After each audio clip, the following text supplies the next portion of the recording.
I think it shows a little bit more flexibility. He has the freedom to go and roam, and the way that they defend, it takes some of that burden of responsibility off him to have to track back when he's in a wider position. So I think it gives him a lot upside going forward, and then defensively, I think they're sound enough to allow him that freedom. Yeah, happy player, happy results, happy team when it's your star, Neymar. You want to give him more responsibility in the center of the park, and he can handle it? Have at it. Brazil, third-ranked team in the nation. It's a rematch of the Copa America final 2 years ago. Brazil taking care of Peru. This is a Group B game. Brazil right now sitting in second place in their group. Colombia's 0-0 result earlier today with Venezuela. So Peru with one more point over Brazil. Brazil, though, looking forward to jumping back atop their group. The national anthems right now, both Peru and Brazil. Senhores, o hino nacional do Peru. Damas y caballeros, el himno nacional de Perú.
Damas y caballeros, el himno nacional de Brasil.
Brazil with a 7-match unbeaten run in Copa play. Their last Copa loss came against Peru in 2016. Those two in Rio next. You thought BMW was the ultimate driving machine, but it's also the ultimate family machine. The ultimate innovation and electric driving machine.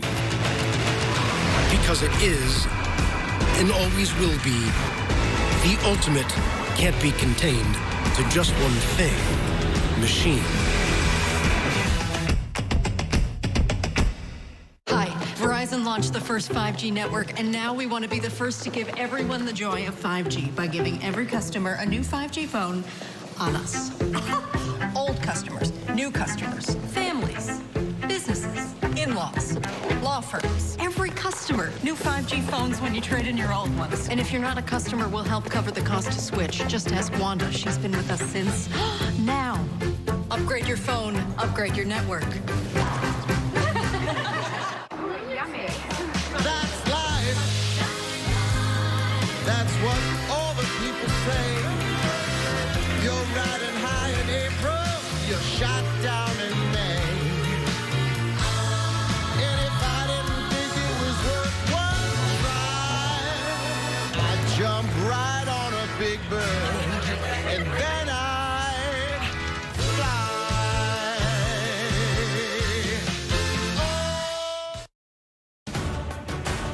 Rob Stone, Mo Du, Lexi Lawless back here with you. Copa America continues from Rio. Brazil, Peru. Lex, let's take another look at the Peru 11 trying to spring an upset tonight. Yeah, as we mentioned in goal, Pedro Galese from Orlando City. He's got to have a big game, and he is certainly capable of doing that. In that middle with Yotun and Tapia, keep an eye. We've talked so much about Neymar in that central position. Let's see how they contain him. And then Lapadula up top. Brazil, 6 changes to their starting 11, Mo. Yeah, Ederson slots in goal. Thiago Silva partners Militao on that back line. Fabinho comes in midfield. Everton is out wide. Neymar comes into a more central role, and Gabi goal leading the line for Brazil. Brazil looking to move themselves back atop Group B. The three of us will see you next at halftime for the call of Brazil, Peru, John Strong, and Stu Holden. And Rob, it is a rainy, breezy evening in Rio de Janeiro, as well it might be. 4-day shot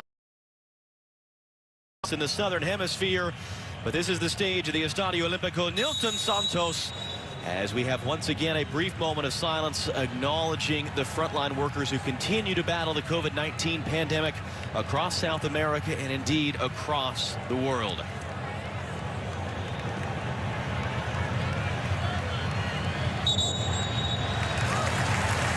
With that, the nightcap of day 3 of this 2021 Copa America under the command of Patricio Luistao of Argentina is underway. It is Brazil in the famous canary yellow. It is Peru in the white with a red sash they have been sporting since 1936. The Brazilians comfortably enough against a short-handed Venezuela. A 3-0 win on Sunday. 8 consecutive wins for Brazil across all competitions. The last 5 by way of shutout. Indeed, the last team to score a goal against Peru in October. I should say last time to score a goal against Brazil in October. That was Peru. The last team to beat Brazil at a Copa America. That was Peru in 2016. The last team to beat Brazil in a Copa America match. That was Peru back in 1975 on their way to the last title. This is a rematch of the final from 2 years ago. Peru tied it late in the first half. Chichi's Brazil ran away 3-1 winners for their 9th Copa America title. And whereas Brazil was in action over the weekend, Peru were idle. This is their opening game of this year's Copa America. So, having said all that, Stu, what are you looking for out there tonight? Well, it's going to be really interesting. You mentioned all those different things. You could say potentially Peru's a bogey team for Brazil, but this is not the same Peru right now. This is a team sitting bottom in CONMEBOL World Cup qualifying. Only 1 win for them. They come in off the back of that win against Ecuador. Interested to see what they can bring in the attacking end with Lapadula. Can they get him involved early? Can Carrillo and Cueva cause this backline problems? But mostly about Brazil. And you see Gareca there trying to stop this Brazilian team who looked really good against Venezuela in the first match, and we'll be looking at more of the same in this second. And you have a pair of current MLS players on the field for Peru. Pedro Galese, the goalkeeper of Orlando City. The left back is the big one, Marcos Lopez, 21 years of age, of the San Jose Earthquakes. Here he is going to get on the ball now. His 2nd ever start for Peru. The other one was just last week in a World Cup qualifier. He replaces Miguel Trauco, who has been the consistent left back starter the last 5 years. So a big spot for the San Jose Earthquakes, 21-year-old left back. You've got a former Orlando player, and Yoshimar Yotun, who's out there as well as Lapadula battling. That'll be out for a Peru throw, and there you go, on cue. Yoshimar Yotun now at Cruz Azul. Now the winning assist as they won the Liga MX title for the first time in a quarter century last month. Formally, like this man is now, Pedro Galese, with Orlando City and MLS.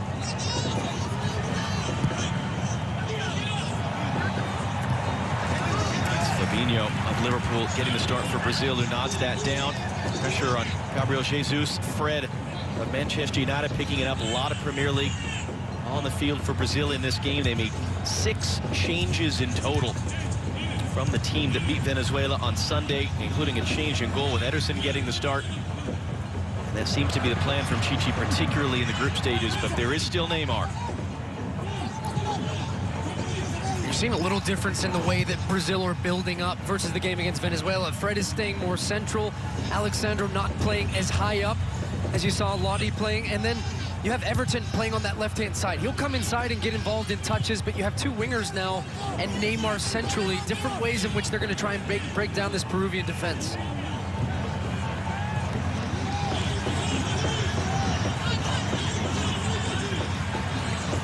once again dropping to pick it up. Brazil enjoyed 62% possession against Venezuela on Sunday.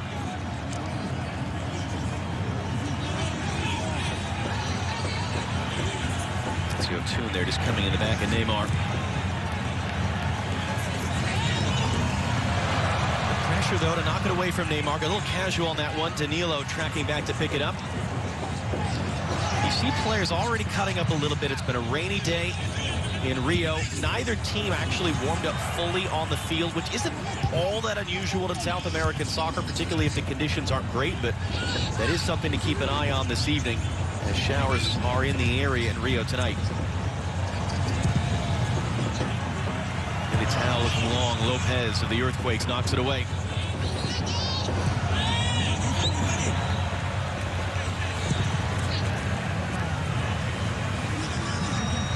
Seen a lot of the defensive pressure that comes from Brazil, and we talked about it with their counter-pressing, and when the ball turns over in the attacking third, how quickly their reactions are to win that ball back, instantly putting Peru under pressure. The ball goes out for a throw-in, and Brazil back in possession.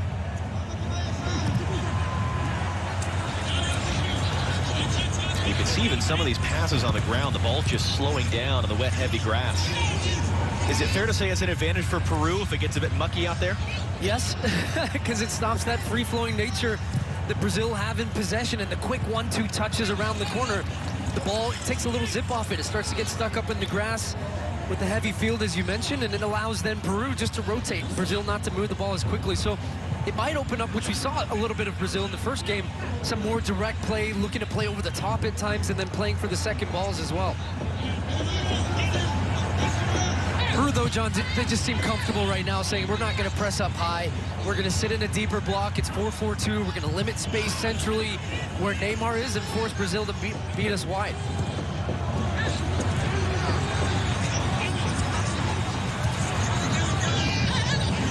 Net for Neymar was beyond him.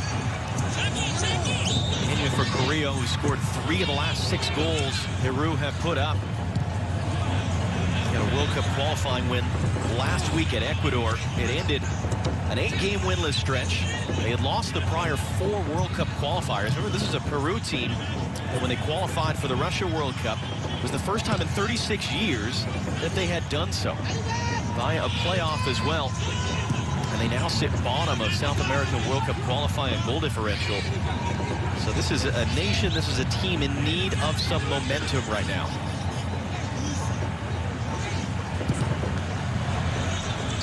Ramos looks long. Tip in the middle.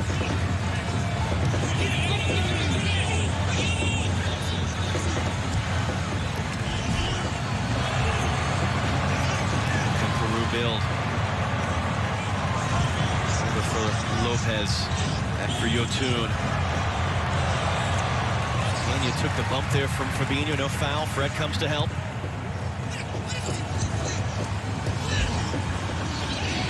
Getting the start. A lot of success against Peru in the last Copa America, but he was muscled off the ball. You see Peru have been consistent competitors in Copa America, able to get out of the group stage, reaching the final 2 years ago. Despite a 5-0 loss to Brazil in the group stage, they beat Bolivia. That was enough to sneak them in. They upset Colombia in penalties. They shocked Chile 3-0 in the semifinal before being beaten 3-1 by Brazil. That's good work there from Carrillo, who's certainly a danger man for Peru. His ability off the dribble. You're going to see him coming inside, and actually expected him to be on the right-hand side. He's starting on the left with Cueva, who's flip-flopped on that right side. They'll interchange at times throughout this game, but maybe trying to take advantage of a matchup.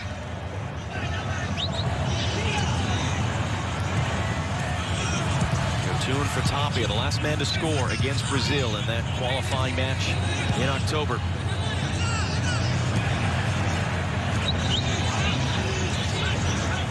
Sabram.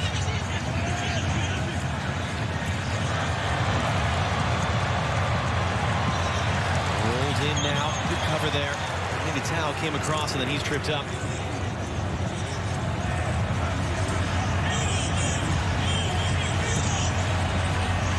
It's actually Lopez getting into the attack, and Militao does well. He just waits Gets in front, takes the contact after the foul. It's a very slow start to this game, isn't it? Brazil seem in no rush right now to try and open this game up. It's very slow, it's methodical, it's moving the ball from side to side, not trying to test this back line. And this is not uncommon for this team. This is a team that really explodes in the second half where the majority of their goals have come. They look to wear other teams down by circulating the ball, trying to find gaps, but even for them, this is a pretty slow tempo.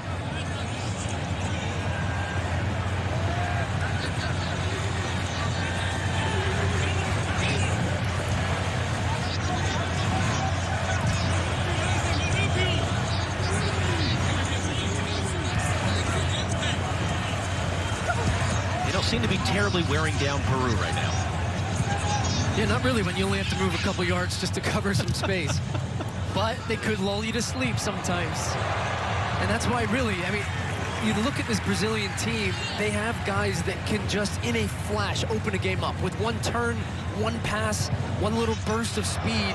And that's why if you're Peru, you can't say, okay, fine, the ball's in front of us right now, we're quite comfortable, because Brazil have an ability to go from 10 miles per hour to 150 in a flash. Oh, they're misplaying that back for Militao, but no pressure on him. Thiago Silva on the ball, his first game since the Champions League finally limped off in that final just less than 3 weeks ago. The all-time leaders in appearances for Brazil back on the field, and now here they come. It's Everton. Chase back out to the corner. Alexandro, Neymar. Now for Fred, and he'll let fly from distance, and Galese happy to see that rise up and out. It was nice work down that left-hand side from Brazil. Alexandro made a run into the attack. It allowed some space for Everton underneath to get on the ball. They worked that left-hand side. Eventually comes to Fred. I wasn't sure he was going to take the shot on his weaker right foot, and he had so much time and space, he thought, why not? But well up over the crossbar.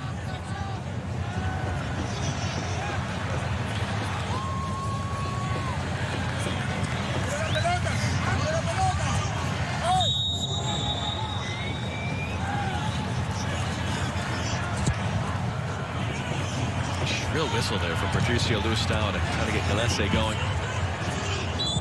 You see, this is an interesting nugget, courtesy of the 3-0 win for Brazil against Venezuela on Sunday. That's pretty good, All right? competitions, plus 100 goal differential for Brazil under Chichi. So on average, they're outscoring teams by 2 goals per game just about. And it's interesting to think how shocking it was at the 2016 Copa America Centenario when Peru beat Brazil as Fred lays it in wide. Here's Everton now coming forward for Brazil. His cross into the middle was looking for Neymar. It's flicked along. It's Gabriel Jesus cutting it back, and it's stabbed home, and Brazil do have that opener. There's your 10 miles per hour to 110. It's Alexandro, the left back, on the end of the cross. Chichi celebrates. They're now plus 101. And you're going to see here for Brazil, this starts in their own end, a little flick around the corner. Alexandro initiates that pass from Neymar, the little flick, and then look at them bursting numbers into the box. They have 4 waiting for this one, and great recognition in that moment. Gabriel Jesus could have taken this one on the half volley and smashed it towards goal. Instead, picks his head up, cuts it back. Alexandro continued his run into the box, unmarked, and just pokes it home. There's enough pace on that cross that all he has to do is just redirect it on target in the back of the net, and Brazil come to life, and they have the opening goal. Just the second goal that Alexandro has scored in 27 appearances for Brazil. He, like Danilo, the right back, play at Juventus, teammates with Weston McKennie. He became the starter over the course of the last Copa America, taking over for Felipe Luis, started the final. And he opens up Peru. At the end of a sequence, as you said, he began it, he ended it. Gabriel Jesus, incidentally, while it's been a while since he's last scored, he came in with assists in each of the last 3 World Cup qualifiers, and he adds a helper here tonight.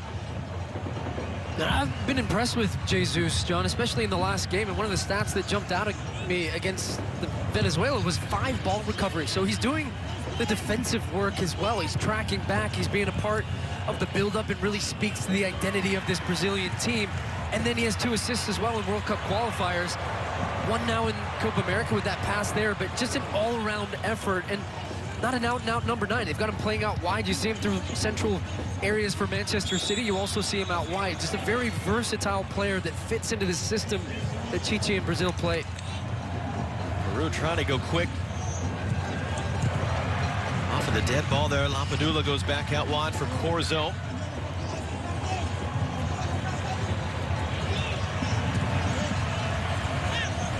Marcos Lopez had to regain his left back spot with the Earthquakes last year. Carrillo has it now.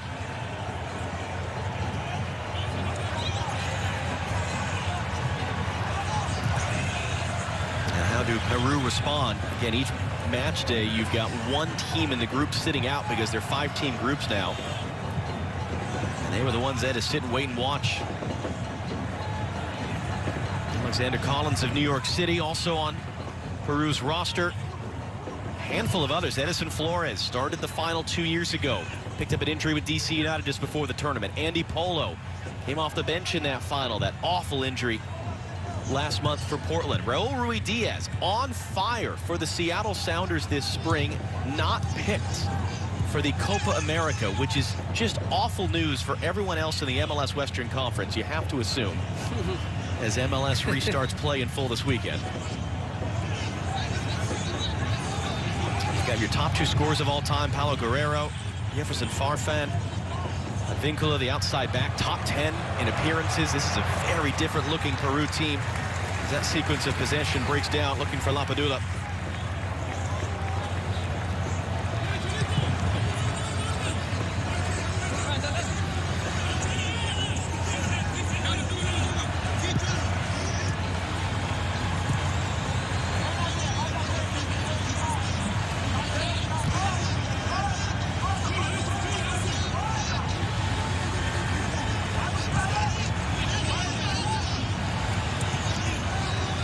Anderson of Manchester City getting the starting goal for Brazil.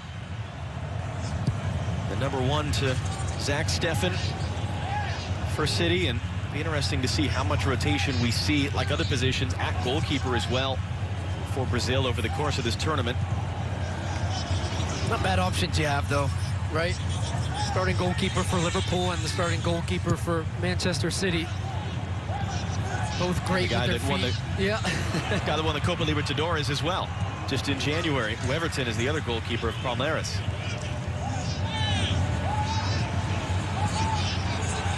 Neymar with the defensive pressure. Have a goal in there as well.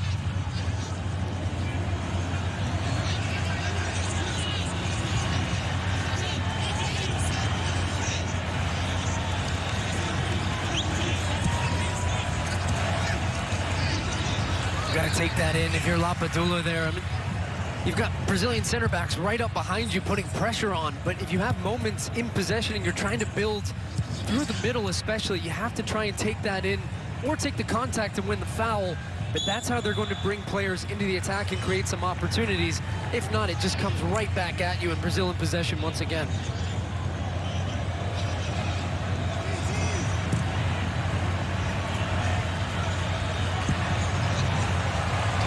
Get that away, but way too far for Gabriel Jesus. And remember, coming tomorrow, it's back over to Group A. Chile versus Bolivia, Argentina, Uruguay across Fox Sports. Coverage of Chile-Bolivia beginning at 4:30 Eastern, 1:30 Pacific here in FS1. Argentina, Uruguay. That'll be in FS2 tomorrow.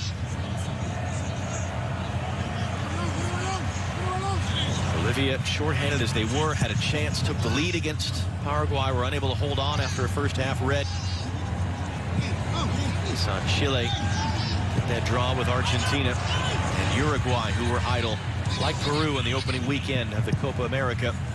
We'll see Luis Suarez in company for the first time tomorrow.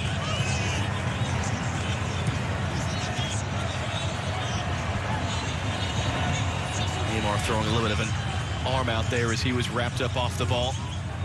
Yotun barking at the referee about it right now. Clip long. Militao is there, straight up in the air though. Thiago Silva takes a bump as he wins the second header.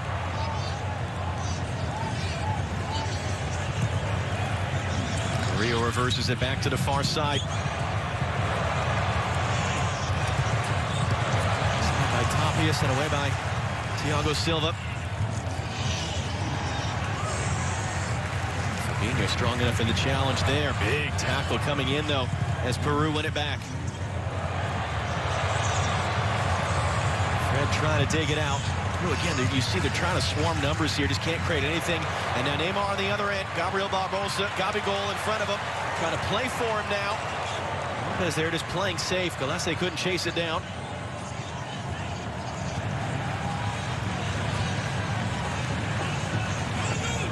Pace of the game springing to life there in the last minute or so. That's going to be a foul.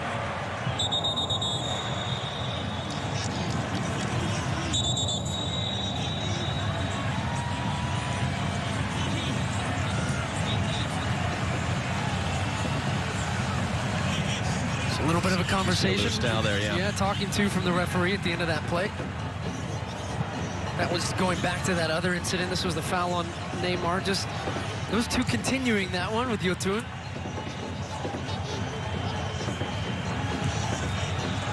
By the way, Dr. Joe Macknick, our rules analyst and FIFA match commissioner, pointing out, so our referee today, Patricio Luistao, his father, Juan Carlos, was a referee as well. He was the referee, the famous 1989 Paul Collegieri game, as the U.S. beat Trinidad and Tobago, returned to the World Cup for the first time in 40 years. Dr. Joe was a part of the U.S. national team at that time. That got Juan Carlos to the World Cup in Italy that year as a referee. So that's going to be swept down. They're arguing that should be a corner. It will be a goal kick. But an interesting connection to American soccer history down on the field in Rio tonight. This is the flick from Neymar. Just so nonchalant, isn't it? I mean, he doesn't have to look. He knows he'd already had a look over his shoulder and saw Alexandro. Then just the deception that takes out that entire midfield from Peru. Brazil off to the races. Ball squared back across by Jesus. And Alexandro, who was on the end of that pass from Neymar, finishes the play off. And that's the difference so far.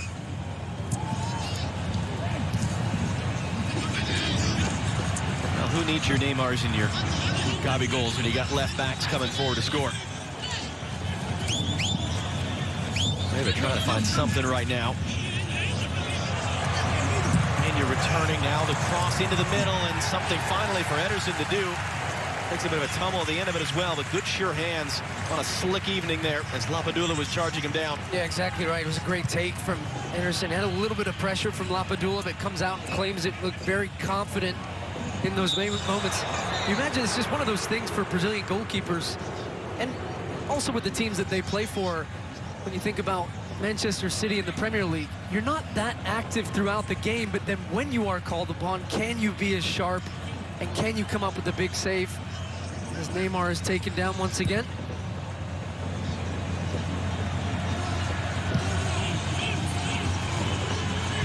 Here's Danilo, also of Juventus, along with Alexandro.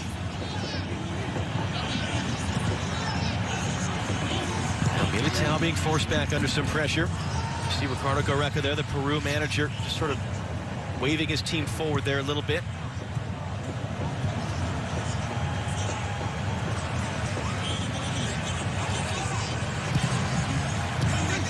Fabinho. Neymar takes a hard hit. That'll draw a yellow card, so Patricio Luistao, our referee, just trying to draw a line. The 23rd minute.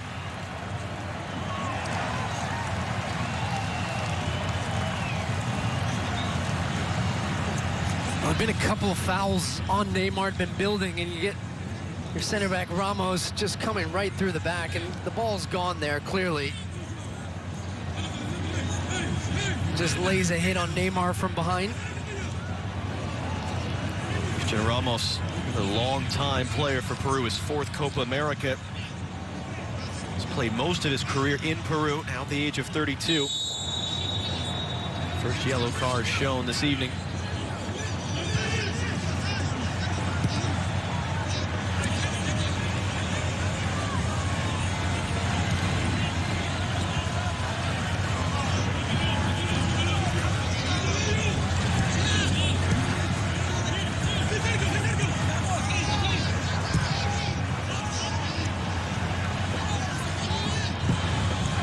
Fabinho trying to play long. Neymar slipped, but he got back up to control the ball. Get Everton running in.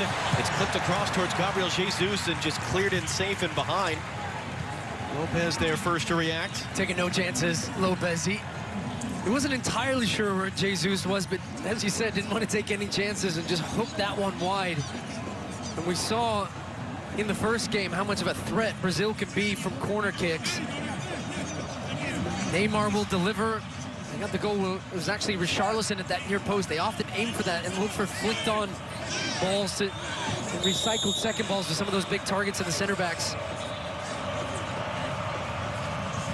Neymar to take first corner of the game for Brazil. Swinging ball. It's all the way through. Two players down for Peru as Fabinho fires back in. Gillespie. And that post covered as it flashes wide. Well, he had the post covered, but I'm not sure how much he knew about this. It comes through a lot of people here, and it is dipping and moving, and he sees that late. Just very fortunate that last little bit of movement took it past that far post, but it's a pretty good strike from Fabinho from distance.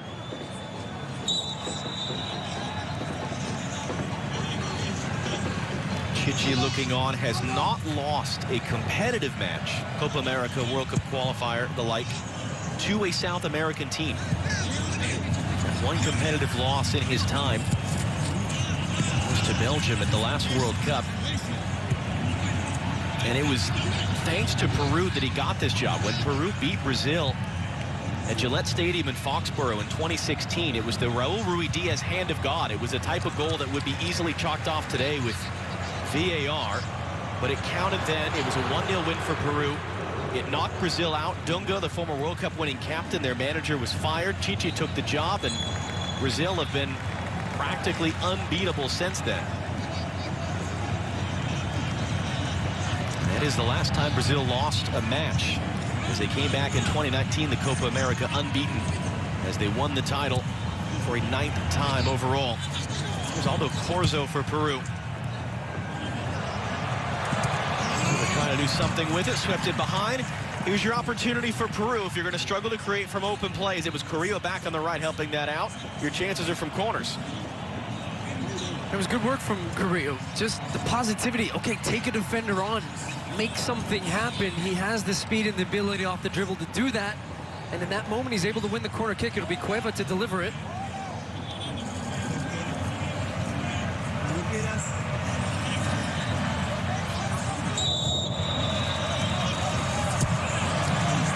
Cueva's deep looping. Swinging ball got knocked down. It was loose, and there was an offside flag for that touch right in front anyway. Off the second ball there, but just for a moment, you thought it might open up for Peru.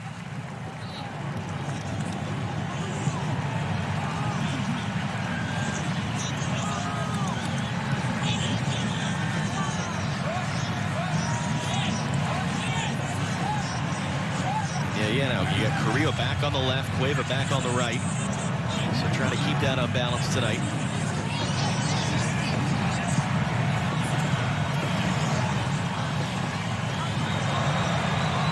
Taken off the ball as he tried to come inside with it. Scored that late third goal for Brazil against Venezuela on Sunday.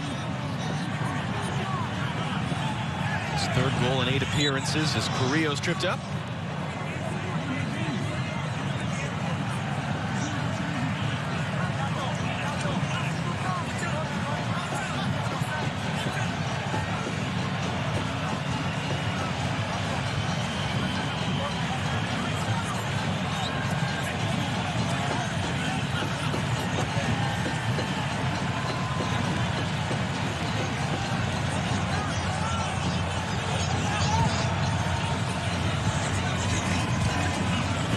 On the far side, playing his 4th Copa America.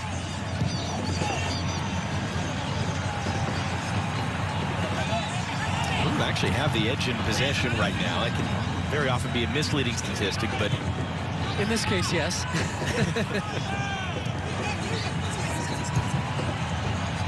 A different dynamic than the game against Venezuela in the opener. Long run back for the goal scorer Alexandre to pick that ball up. Anderson gets rid of it.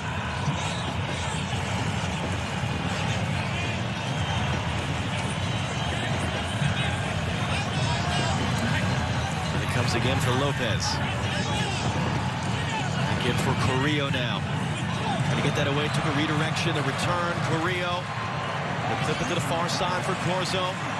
Alexandro coming to defend. Cross whipped in, Thiago Silva was up for it. It's a better spell, though, from Peru here. And talk about a little bit more patience. The pressure from Brazil has dropped off. They're able to get these wingers involved. Carrillo's coming inside, finding the ball. Nice little combinations. Yotun's getting into the attack as well, asking questions of this Brazilian defense and doing a good job also in the sharpness of their passing and moving it and shifting this Brazilian defense. The opportunity hasn't come yet, though. This is a much more confident spell of possession for them. And it's not exactly been ruthless from Brazil since the goal to go chase down the second. Rio going to skip away from Gabriel Jesus and then just throws a hip into him. Now they'll duel for the ball.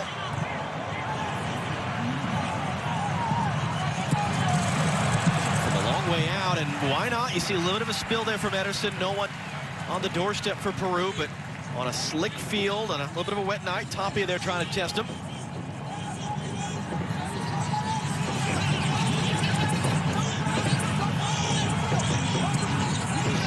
And even with that confidence, Peru stepping up a little bit higher in their pressure now as well. And you wonder at what point did Brazil just raise that sense of urgency again? They've got the 1-goal lead, so they're quite comfortable in that. They're not conceding really clear-cut chances, but still, you would expect them to continue dominating the game and go for that second one, as you said.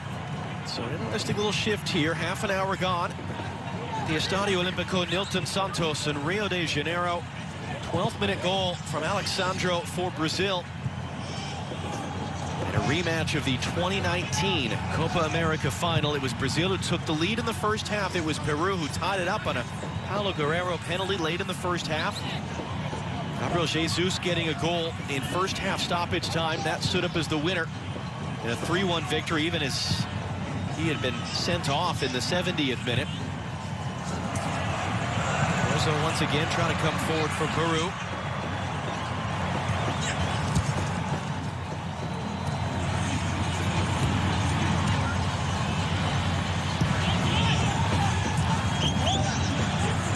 Good pressure there from Danilo, take it away from Korea. Now they're trying to spring forward there. It's the wrong side of Neymar. It was too far for Gabriel Barbosa. Yeah, you saw both of them, didn't you? Barbosa and Neymar just turning around thinking, who was that pass for? Because they'd actually both made the same run to that left-hand side and not on the same page. Little turn in there from Peña. Bringing Corzo into the play.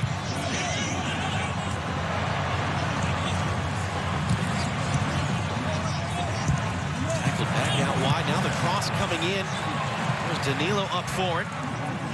Lopez trying to bring it down.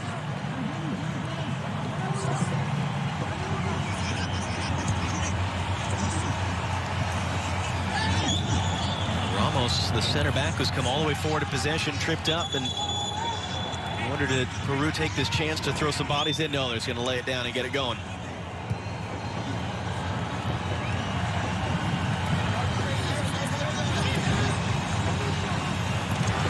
Another hit pass there from Marcos Lopez and give it away. Gabriel Jesus putting Alexandro in a tough position.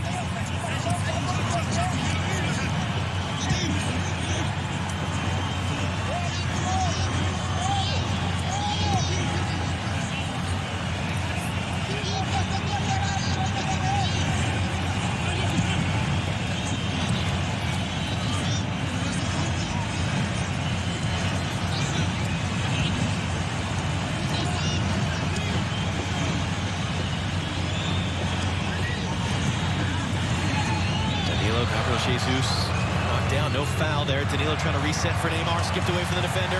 Neymar now coming forward, trying to make that little highway move one side around Ramos, couldn't do so, but it's back for Neymar now. And he's trying to dance his way around, 4 white and red shirts around him. One back by Fred. Just hacked out of there by Aldo Corzo, and he's down behind the play, slow to get up. Neymar's down behind the play, slow to get up. Some bodies flying around here. I think part of it as well is the grass. And we talk about it. You're seeing players losing their footing across this field. and it's causing some collisions. And Neymar, too many touches on the ball. He had a couple of defenders around him from Peru who's trying to evade that tackle, then takes a kick on this second one. Is it Pena there? Just catches him right at the end of that. Looks like on the ankle.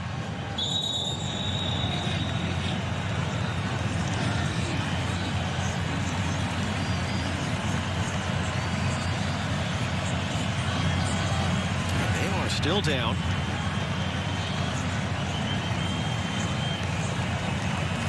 Had the goal, had the assist. For that matter, his corner set up the opener for Brazil against Venezuela.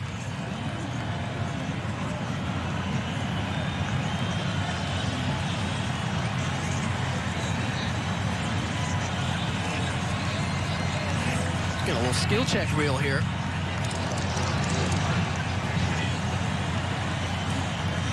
That's the best of the bunch, that one, though. He really has been in tremendous form for Brazil. 6 goals, 5 assists the last 5 games. Those are qualifiers in Copa America, not friendlies. That's repelled there by Abram in the middle. Although one back by Gabriel Jesus. He'll turn it through in tight traffic, knocked away by Ramos. Neymar has scored in each of his last 4 outings for Brazil. 10 away now from Pele for Brazil's all-time scoring record. He had a hat-trick against Peru in that game in October. Not moving him past Ronaldo for second. Cross clipped in by Alexandro. Ramos gets it away. Still though, Brazil hold it in as they swing the momentum right back in their favor. Fred the backheel, Alexandro the cross. Couldn't find a teammate though.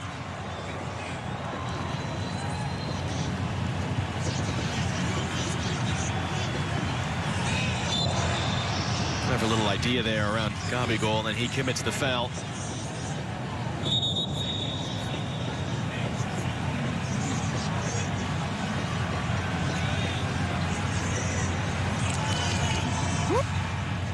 Nothing for the 21-year-old. Don't mind that. Stick that one on the highlight reel. Good composure there. He just felt the pressure coming from Gabigol. Not much else he could do. He was pinned back in his own end and decides to go for the little nutmeg and takes the foul. T.S. Almeida, Chris Wondolowski amongst those smiling right now. Now look at the live standings. Brazil top of the group with this second win out of 2. Colombia just behind. Ecuador are the idle team in this round of games. And what a Venezuela doing their best. They're trying to hang around, deeply shorthanded as they are. And top 4 out of 5 advance. So that was a big point for La Vinotinto earlier. Just to try to hang around right now as Ramos goes long. Brought down very well by Carrillo. Crossed it in the middle, easily dealt with by Thiago Silva.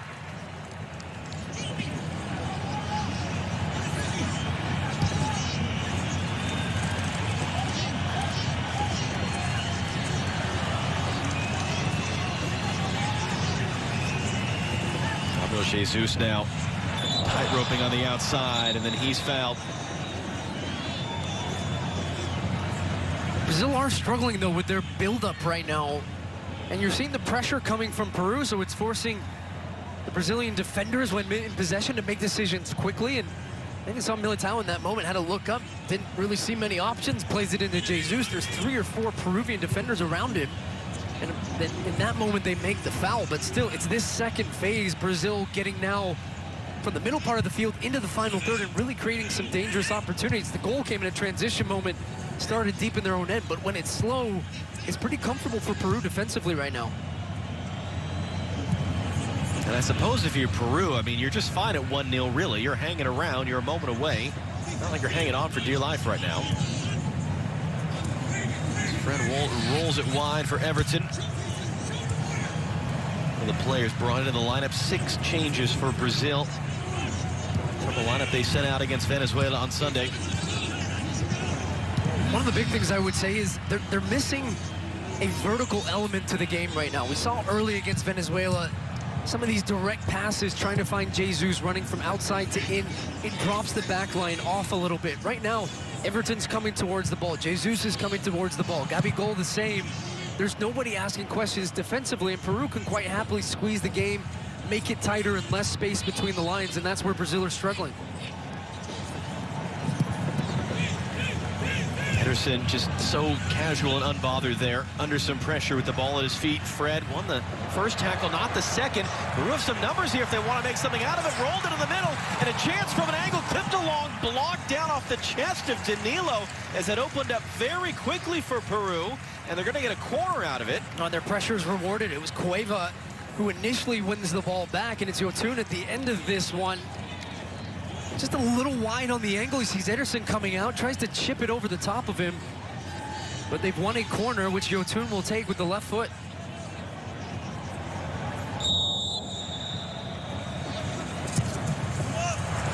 Yotun's out swinging ball. Header looping up onto the roof of the net, though. Like it was Tapia in there. Okay, Tao holding his jaw.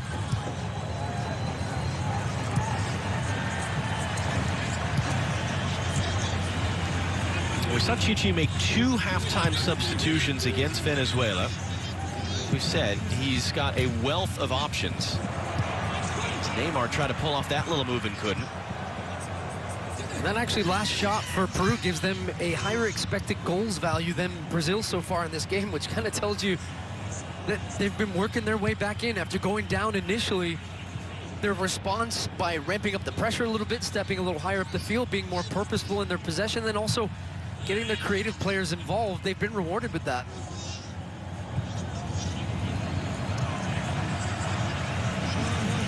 Pedro Galese has not had a save to make. Now, he had the goal conceded, of course, but that was the only shot on goal that Brazil have managed.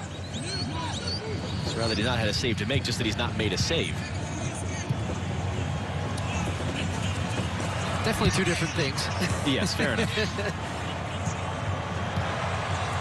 come Peru again, looking to slip it through for Lapadula. And that was a defensive touch. It was Thiago Silva in there, and another corner for Peru.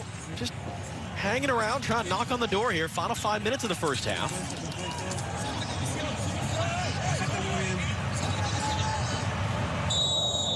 And everybody coming back to defend for Brazil. Neymar went down. Gabriel Jesus up with the first header. It was mishit, trying to play it back in the middle. Gabi couldn't control it cleanly, though. And it is the same player, incidentally. Gabriel Barbosa, a.k.a. Gabi, a.k.a. Gabigol. A.k.a. playing for Flamengo, the most popular club in Brazil, and one of the few domestic-based players on this Brazil squad. So a big spotlight on him to perform. Good pressure there by Fabinho. Here is Gabigol on the ball. Options either side. It's Everton. Slow it down a little bit there. Flip back across. Lopez up with the header. Held by Danilo's run forward. He'll intercept the second attempted clearance. Rio working hard to knock it away, but again, Fabinho just slides across and breaks it up. You referenced the changes as well, John, that Chichi made in the first game, and you think about the wide positions are certainly areas of the field where he might make a change. Everton has not been very involved in the game. He's on the lower end of touches for the team, only 21 touches. Ederson is right behind him with 16, so he kind of says his involvement as well. Gabigol you haven't seen enough of. Gabriel Jesus in the final third. All attacking players for Brazil. I could see an area of focus where he might look to shift the balance of this game a little bit in the second half and be more dynamic when they have the ball in their attacking third. And we said this often. As you take a look at what's coming up on our horizon halftime, we'll look back to Colombia, Venezuela earlier today. One of Alexi's thoughts in the first half, and we'll set the table for Lionel Messi back in the field tomorrow. As it's rolled into the middle there, and just left behind by Yotun. It was a good look there for Peru, and then a hard foul as they try to spring their way out. In fact, that was Yotun coming in with the foul, so he gets the yellow card. I think Yotun recognized in this moment, hey, if I win the ball here, we have a good opportunity to try and score the goal. Gabriel Jesus doing enough just with that long touch there, gets his body in front, draws the contact.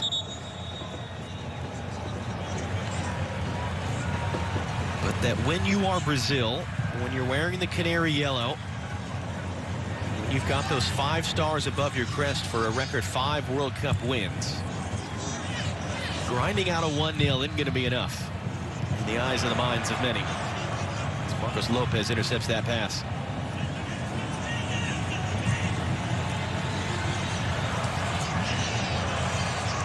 Good tackle there from Fabinho.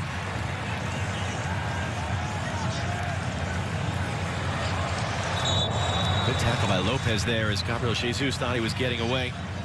But a solid first half for Lopez, dealing with Jesus, and Jesus tries to turn away from them, wriggle away from that one, and he just makes a well-timed tackle out for a throw-in. Just the 4th time in 5 years that Peru are not playing with Miguel Trauco as their left back. Instead, Marcos Lopez of the San Jose Earthquakes. Neymar, chance for a second there for Alexandro. Once again found himself upfield, and he blasts it over. Played a good option wide to play the pass. Brazil win the ball back, the acceleration through spaces. Right there, the hesitation. He had a little look. He had Everton outside him. Right there, a little hesitation. Corso decides to stay inside, and then the shot is up over the crossbar. He's off balance as he takes it. You mentioned a little bit of what Brazil need. What do Peru need in the second half if they are indeed going to get a result out of this? I feel it's much of the same. It's been a good second part of the first half for them, and trying to create opportunities. They've won a couple corners. They've been on the doorstep. It's just been poked away by Brazilian defenders. So if they can continue some of that, you can't expect to create a lot of good chances against this Brazilian defense, but those half chances, and I think Cueva and Carrillo coming inside with fullbacks high is what caused Brazil problems, because now all of a sudden you have numbers to create advantages, and that's come through the possession. I expect Brazil to step up their pressure a little bit more in this second half and start to take away some of that possession for Peru.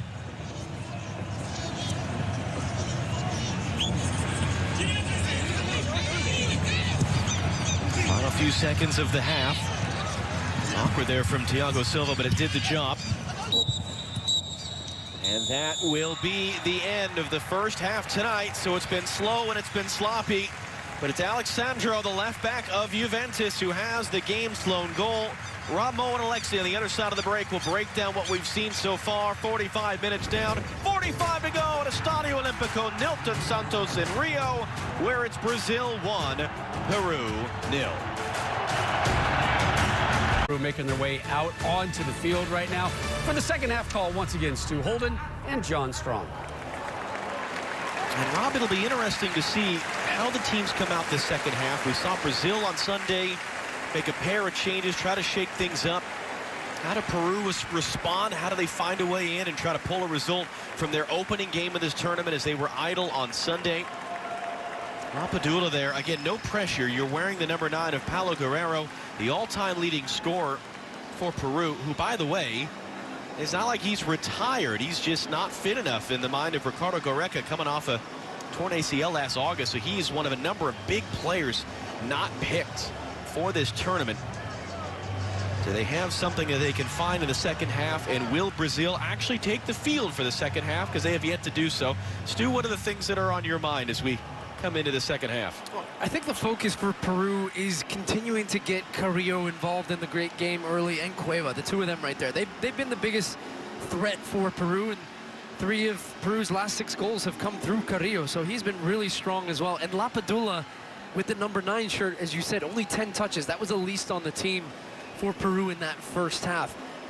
He's not a player that's going to run away from you. He's not a big aerial threat at 5'8", but he is good back to goal. Can they get him involved with that first pass, take it in and build from those moments? But generally, it didn't feel like Brazil were as dominant as we saw them in the first game and have seen them through World Cup qualifying.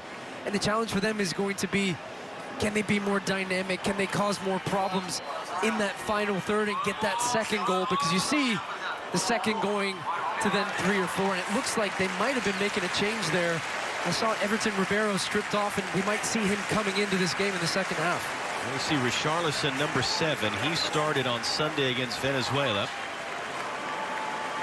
And there's the other, Everton Ribeiro. So similar to what we saw from Chichi the other night. A pair of changes at the break. And as Alexandro, he was one of those halftime changes in the opening match. It's his goal. It's the difference right now.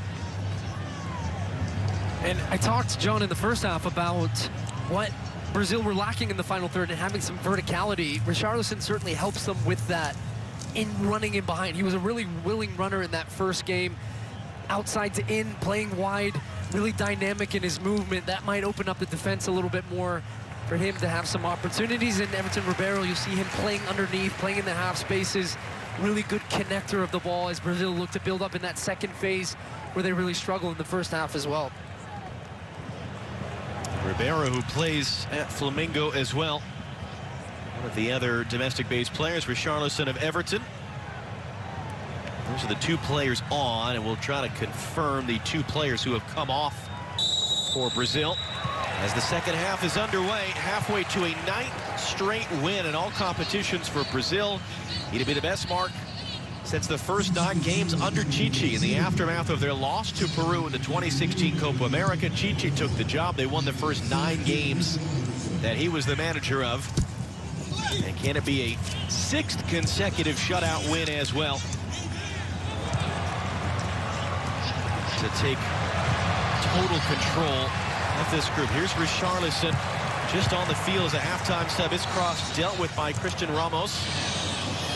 Fabinho there completely upended by Lapadula. No foul on that one, though.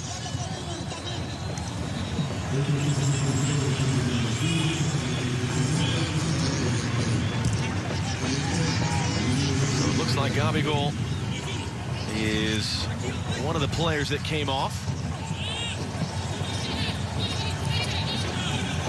Everton Ribeiro sitting up on the right, pushing Gabriel Jesus a little bit higher up. It looks like Everton's the other player to make way on that left-hand side, and that's where Richarlison is gone. Gabriel Jesus going more centrally now, playing alongside Neymar, and Everton Ribeiro going on that right-hand side. We'll see if he can come inside a little bit more and they can get their fullbacks, especially on the right side as well, with Danilo higher into the attack and create some opportunities. I expect to see Brazil playing at a higher tempo in this second half. I don't think Peru can play with them when they play at that level. We didn't see it enough in the first half, though.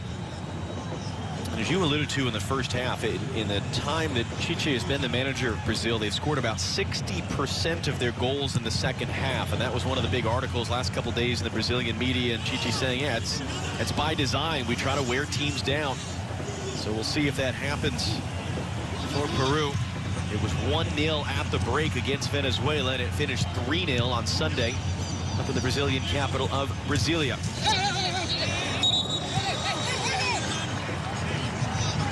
This one down in Rio de Janeiro, where it is just a few minutes past 10 p.m. Just a few days shy of the official start of winter in the Southern Hemisphere.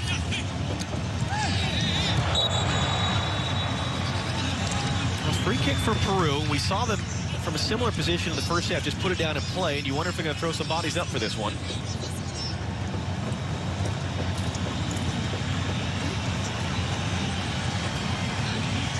Sergio Pena was the player upended, and that's indeed what they're going to do. Cueva standing over it. Yotun standing over it. Cueva, who joined a club in Saudi Arabia this winter and has been on fire since. Fascinating journeyman career he's had at 29. Ederson getting himself set. It's Yotun to swing it in. Solid defensive header away.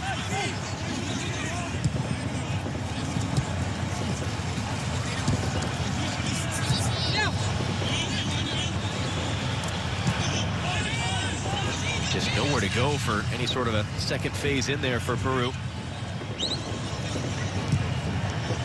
Ended an 8-game winless run with a 2-1 victory over Ecuador in World Cup qualifying just last week. They're bottom of World Cup qualifying in South America, but they were finalists of the Copa America just 2 years ago. Over the top, Richarlison, halftime substitute, has it now.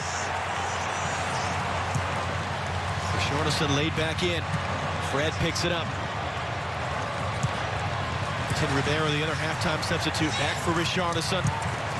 Shot through traffic, took a deflection there off of Ramos. That'll be a Brazilian corner, just their second of the game. Well, instant impact from Richarlison, giving them a little bit of a vertical look runs in behind, takes it down well. Brazil then move up into that final third, and were very patient in how they were trying to create an opportunity there. Eventually, it's the shot from Richarlison goes out for a corner. Pedro Gallese of Orlando City in MLS. Getting himself set, has not made a save, just the one shot on goal, which was the goal in the 12th minute. Neymar created a goal with an in-swinging corner against Venezuela. His in-swinging ball now, good catch by Gallese.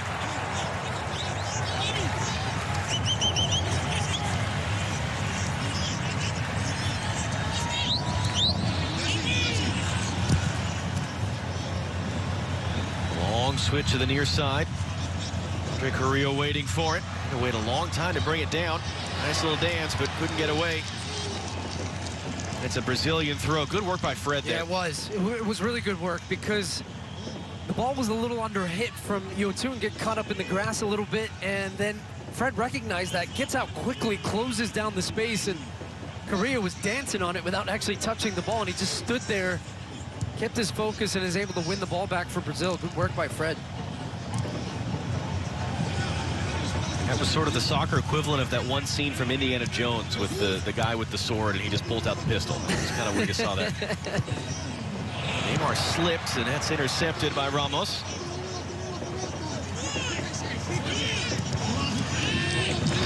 Richarlison stepping in to knock it away.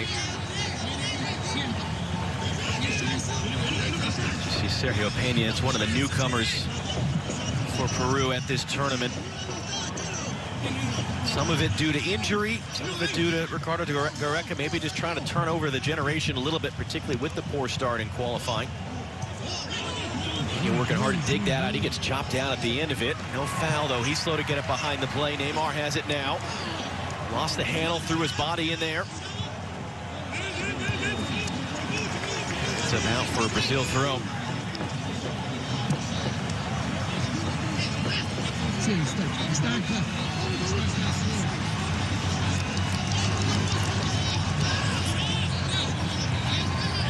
Thiago Silva for Fabinho. Thiago Silva, a chance to move into the top 10 all-time appearances for Brazil. This is his 94th appearance. 3 shy of Ronaldinho, who holds the 10th position. Thiago Silva now at the age of 36. Past that mark here at the Copa America. Gabriel Jesus heading off inside. It's Danilo. Can we get another goal from a fullback? That one ends up wide. That's where a lot of the dangers come, though, tonight for Brazil. Yeah, getting fullbacks into the attack, something where they become a real threat and committing numbers. Great work from Jesus. This is a great take, and just Jesus continuing to run. Nobody from Peru comes out to close it down until Ramos, and you could see he had so much time and space there to take that strike. He just sliced it away. Anything on target there would have had a really good chance. Danilo playing in his first Copa America, and the player we're used to seeing in that spot, Dani Alves, who was today named to the Olympic roster that Brazil will send to Tokyo. No players will play in both the Copa America and the Olympics, despite a few like Neymar having interest in doing so. They won the gold in Rio 5 years ago. PSG shutting that one down pretty quickly. Yeah, that was a hard no. Marquinhos, yeah. Hey, I tell you what we're going to let you do. Play 2 international tournaments. Yeah, no thank you. Tao there, shepherding that out and holding his arm in some pain at the end of it. Lapadula protesting his innocence right now. As you see Ricardo Gareca trying to find the answer. Tao is in some pain. Yeah, it looked fairly innocuous, didn't it? But his reaction at the end of this, we'll see what happened. Is Lapadula is grappling together. It looks like that left arm just gets caught a little bit behind his body and comes out of that wincing. Still off the field, although he looks to be making his way back on now. This was the skill earlier in the game from Neymar when they were out in the open field trying to find Barbosa. Just didn't quite connect. When in doubt, go to an X mode. Yeah, Neymar exactly. skill checks. I'm okay with it. What have you seen from him through 54 minutes? Well, first of all, it's pressured away from Fabinho and given away to Peru. Carrillo, pressure from Richarlison, gets it away. It's Corzo, the right back. Corzo getting across it. It's a comfortable catch by Ederson. It's been a quiet day for Neymar.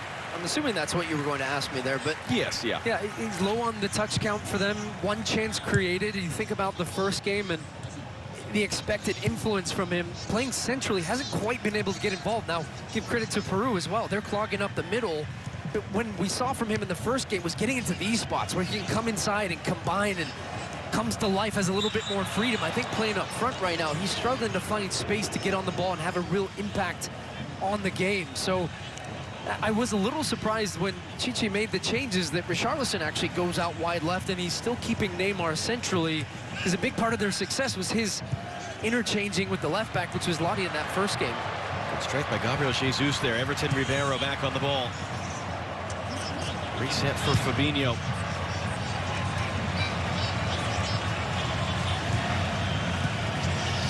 Neymar dropping in. Fred has heels clicked, able to keep it into the middle, stabbed away by Abram.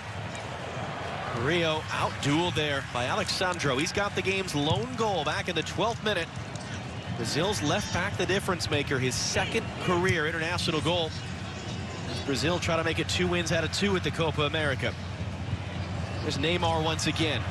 Throws that into Ribeiro, poked away, picked up by Fred. Fred to the far side, Gabriel Jesus with options. He'll clip the cross in. Richarlison lost his footing there as he was going to go attack it. And he takes a hard bump shoulder to shoulder. He's down at the end of the play.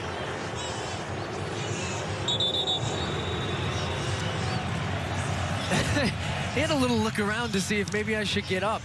I mean, there's a little bit of contact there, a little bit of a push-off from Peña, but not enough for a penalty.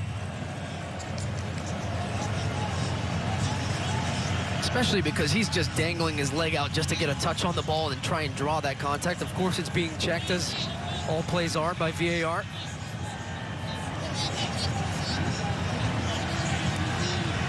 Referee having none of it, and I agree.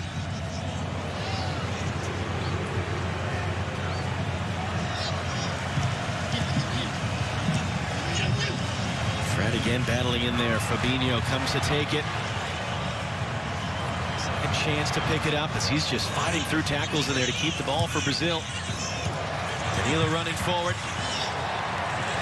Everton Ribeiro. Fabinho forced backwards.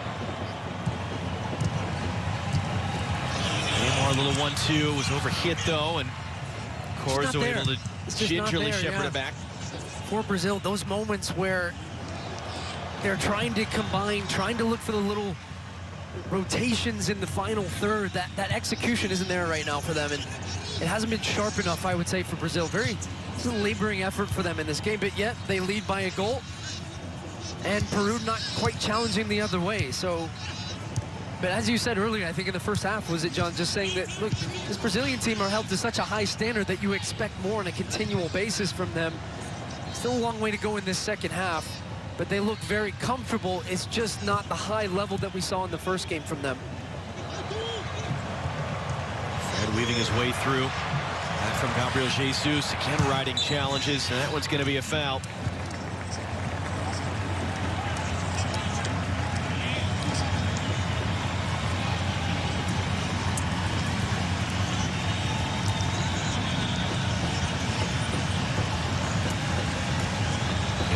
Battling in there.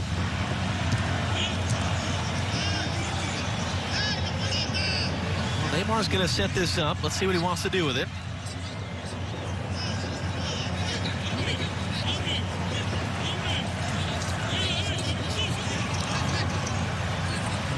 We'll bring the big bodies forward. There's Thiago Silva wearing the captain's armband, and his return. Missed the last 3 games just in the last week and a half for Brazil with that injury picked up in the UEFA Champions League final.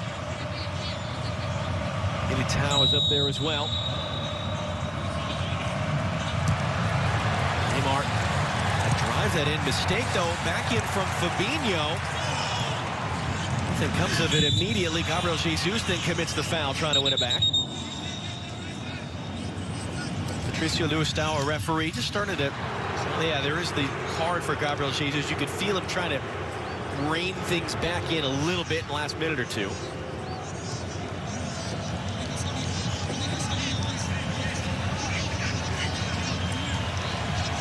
Well, over-eager to try and win that one back there, and Cueva and just jumps around, and no contact on the ball, definite foul. And as you said, I think setting the tone as well by giving the yellow card in that moment. Not the first foul tonight from Gabriel Jesus, as Gareca and his coaching staff in intense conversations. Yeah, even since the beginning of the second half here. Neymar running away. Neymar into the box, forced out, tripped up on the edge of the area, penalty for Brazil. Well, that's how you can grab a second. Their second goal against Venezuela was a Neymar penalty. Their second against Peru might be the same. Well, the last time these two teams played as well, Neymar converted a penalty kick in that game, and he does well in this moment just to draw in. Initially, the defending by Ramos was poor. You see Tapia coming back. There's a little hesitation to step over. He drags his leg before they contact here. He's very clever. He recognizes right now Tapia. Okay, here's the stopover. Boom, I'm going to accelerate away. Oh, that feels like a little bit of a dive here. Is it enough, though, to take away the penalty on VAR?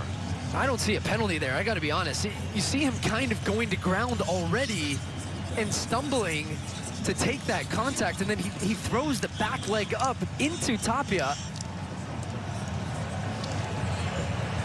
Now, Pedro Galese has got a great history of success, particularly in shootouts, dealing with penalties. We saw Neymar put in the bottom right-hand corner. They are checking officially. Mauro Villano of Argentina is our video assistant referee.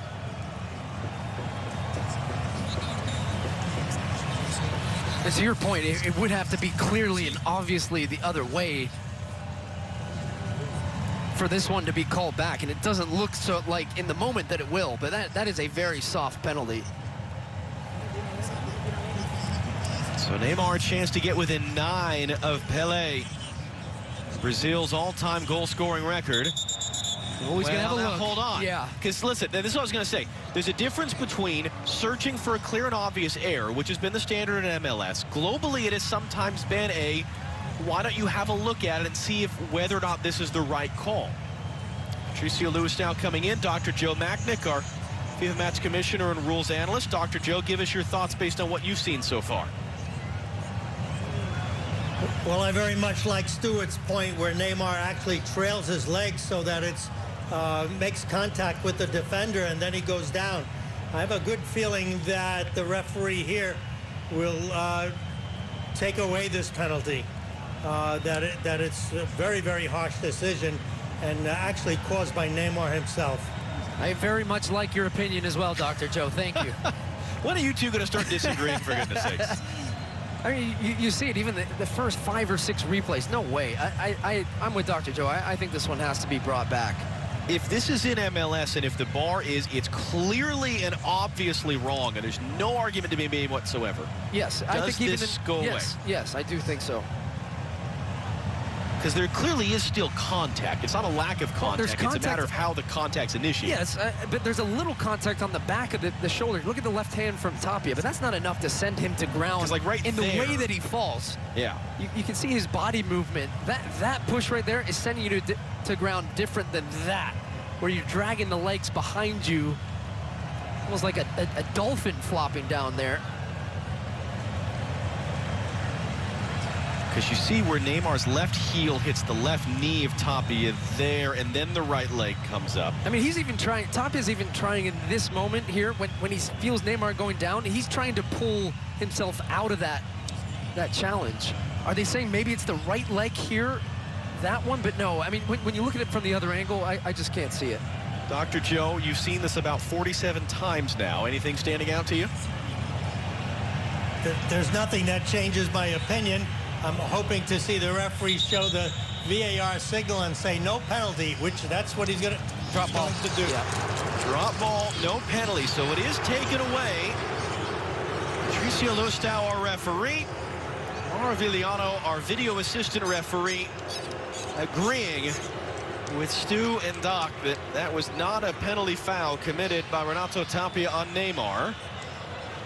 And so Peru get their get out of jail free card. And it stays at 1-0. Now, can they take advantage of it?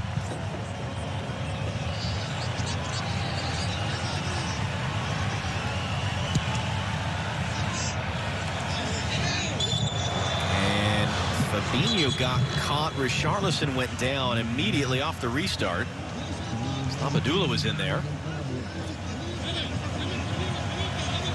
All right, all that, and it's going to be a lot of stoppage time now. What do you want to see from Peru? Maybe just the next 5 minutes off the back of that reprieve. I think seeing what we saw from them at the end of that first half, where they were pressing a little bit higher up the field, they had better ball retention and possession that allowed them to get the fullbacks high and into the attack.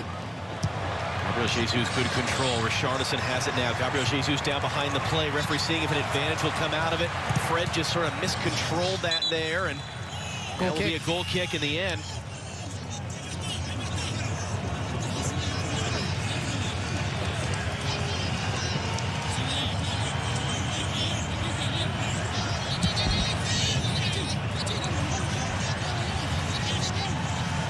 Although should it have been a goal kick? Yeah, it looks in to me.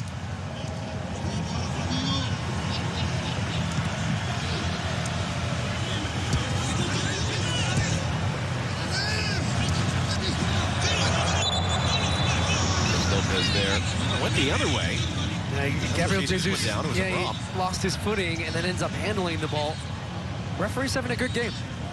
He's on top of the game, keeping it moving when he can, calling the fouls that he needs to, giving out enough cards as well.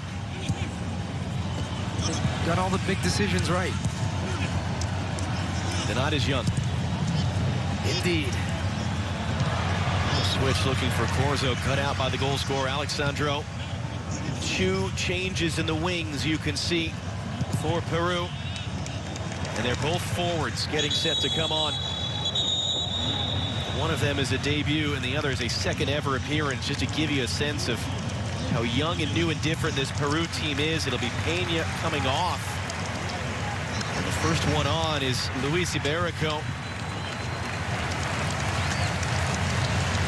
It's his second ever appearance, and then a debut for Alex Valera. He'll be coming on to replace Lapadula. So great opportunities here. Iberico has played his entire career in Peru. He's 23, career high 6 goals last year. Started this year well. Got called up for the Copa America. Dialing in there, it's Korea now trying to escape, and Varela, number 11. He was a player, had been in the second division in Peru, had been newly promoted, was last year's newcomer of the year in the Peruvian league. He was a complete unknown. Even though his team got relegated, he transferred to a different club, and now here he is at the Copa America. Can they be the answer for Peru tonight against Brazil? Fred up for Neymar. Neymar on the turn. Neymar lets it fly, and he scores! Never mind the penalty. Neymar from outside the box. It's Brazil's second goal anyway, and they have some breathing room on Peru.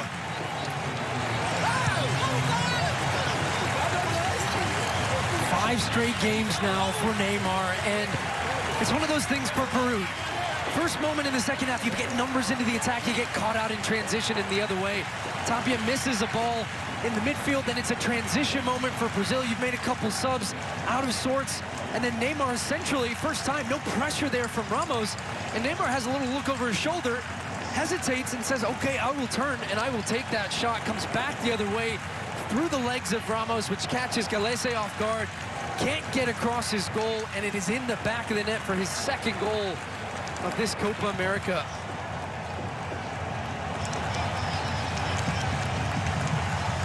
Chichi needed that. Brazil needed that. Big hug between the two of them now. You can see on the near side, 9 away from Pelé. 5 straight games with a goal, as Stu mentioned. 7 goals in total. That includes a hat trick against Peru back in the fall. They get their second anyway, minutes after having a penalty attempt chalked off by VAR. Long run for Iberico, the substitute, to get there, and he's outdueled by Danilo. Everton Ribeiro. Couldn't connect the pass, but Gabriel Jesus picks it up anyway.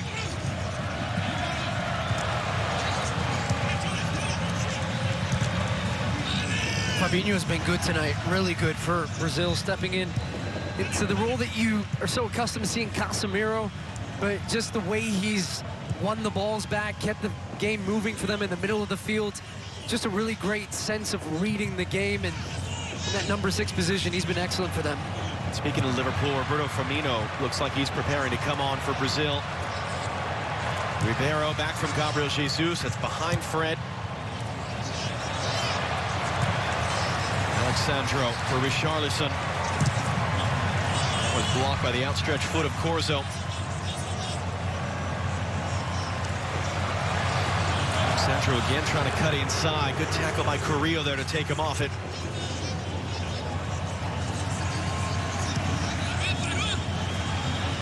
Brazil, who are unbeaten all time in competitive matches with Casemiro on the field, have been oftentimes it's just trying to survive when he gets himself almost inevitably suspended for yellow card accumulation. So to be able to give him a game off, be 2-0 up with 20 minutes to go, it's a very good key thing for Brazil, sort of buried beneath the Neymar goal and everything else that'll be talked about from this game. Here come Peru, though. They make it interesting and pull one back. Iberico back into the middle. 20 minutes for them. That was under hit, and Militao came to get it. Neymar just frustration there, slowed up too. there by Ramos. Just telling him to calm down a little bit. Neymar's frustration. Ramos getting close to him in the middle part of the field, but yet when he's 18 yards from goal, chose to back off and not close him down, and Neymar says, thank you very much.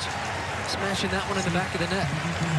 It will be Gabriel Jesus who is taken off for Roberto Firmino.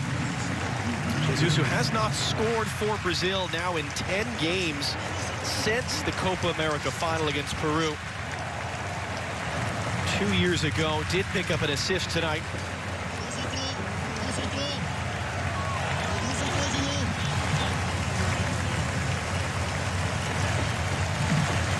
Bring one Premier League star off, you bring another on, and Roberto Firmino now playing in his 3rd Copa America.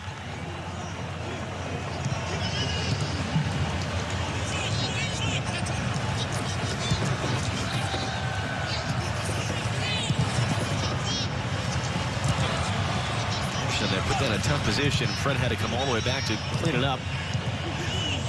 Fred back for Neymar. A little bit of space now to try to accelerate. Ramos on a yellow card. Got to be careful.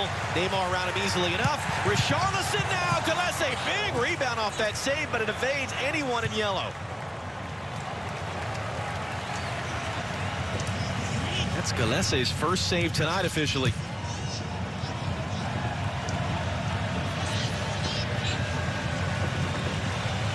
And you can see why when we talked about the number of goals that Brazil score in the second half, almost 60% of them under Chichi, and teams are worn down. They put so much into that first half. Then you get the second one for Brazil, and it just feels like then it could be anything because they accelerate. Ramos just trying to chase Neymar there. I mean, he's taking him all the way into midfield, turned away, accelerated, can't catch him, lays it off for Richarlison, doesn't get a clean strike on it. And the save from Galese just missing Firmino, who was trying to follow that play up. It will be interesting. Brazil are idle on Sunday as Group B come back into play. Then Wednesday of next week, they'll play Colombia. And a lot of history between those two teams. Certainly that is the other elite team I think we would think of off the top of our heads in Group B. More changes coming here. Cueva's going to come off for Peru. It'll be another debut. Harold Martin Tavara will be coming on. And Yoshi Yotun will come off as well.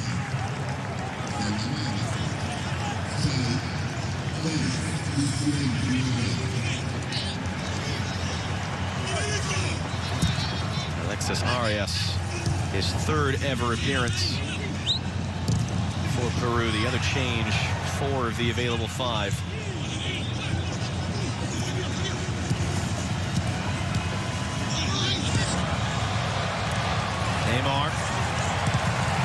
Finds it himself. Galese at full stretch. Happy to see it roll past the post. That's one of those why not moments from Neymar, as they had another moment in transition. They're breaking away. He had Richarlison to his left. It kind of popped up a little bit. And he says, why not? Left foot from 30 yards. What do I have to lose here? But pulled that one past the post. Is Peru chasing the game a little bit now, and defensive organization not quite as good. He doesn't hit it very cleanly. Just comes off the inside of the boot, but zipping along that grass. Galese at full stretch, just having a look over to make sure that one's going wide. What percentage of Neymar's career would fall into the category of why not? Do you need an exact number here? Maybe 65, 70% perhaps? It is the best example of the ultimate Brazilian ideal, jogo bonito. Soccer as fun, as joy, as passion, as art. You talk a lot about those superstar players, the Messis, the Cristianos, the Neymars, and it is their ability to try the why not and be able to execute it, because it's not a why not for them. It is for us watching something like that, but to have the mastery and the skill to pull it off at such a high level and just to try things that come off on a continual basis. Milton Ribeiro able to keep it. Ramos again just trying to be cautious how he's going into some of these challenges on a yellow card, and ends up being swept out.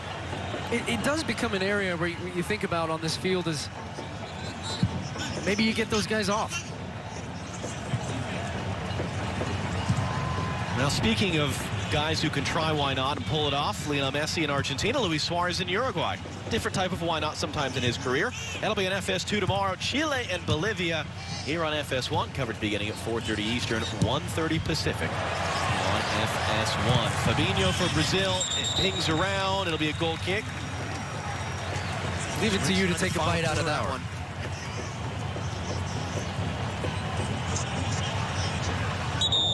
One of the things to think about, because you have 4 teams advancing out of 5, the significance of that point for Venezuela earlier against Colombia and the Fariña saves. Because Peru will be on 0, having played 1 game. Ecuador on 0, having played 1 game. As Alexandro, who opened our night in the 12th minute with a goal, be the 4th player substituted by Chichi in Brazil this evening. Replaced by the man he replaced at halftime against Venezuela, Renan Lodi. But as much as we focus on the top of the group and how will Colombia and Brazil sort of keep pushing each other, Venezuela, Peru, Ecuador, who 2 of those 3 can advance and give themselves a chance? Remember Peru at the last Copa America, 5-0 they lost to Brazil. They snuck through as a 3rd-place finisher with a win over Bolivia. And they beat Colombia in penalties. They shocked Chile in the first half, and they found themselves in the final. It can happen that quickly, despite your results of the group stage. Just can you get through as Carrillo wins a throw. That was, in fact, a handball and a free kick coming for Peru. Yeah, indeed.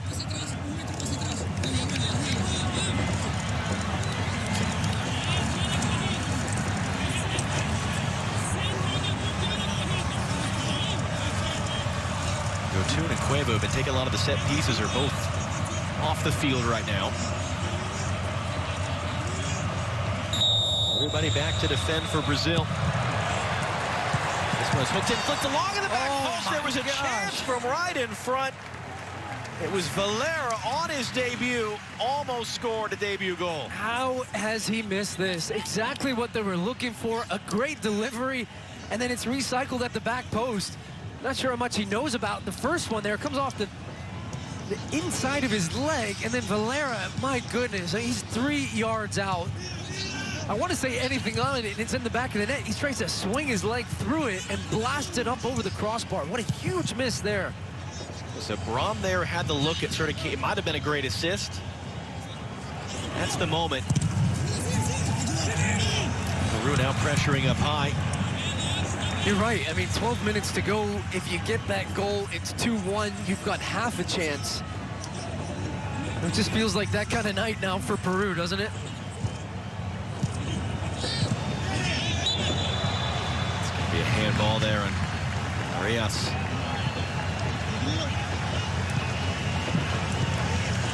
Waiting for the expected goals value of that one to populate. But it goes to Everton Ribeiro.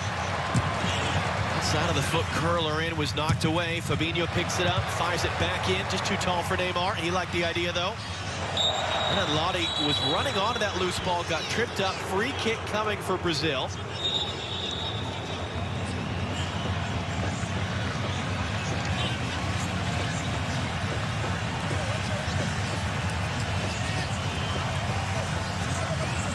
Is this why not territory for Neymar? Certainly could be.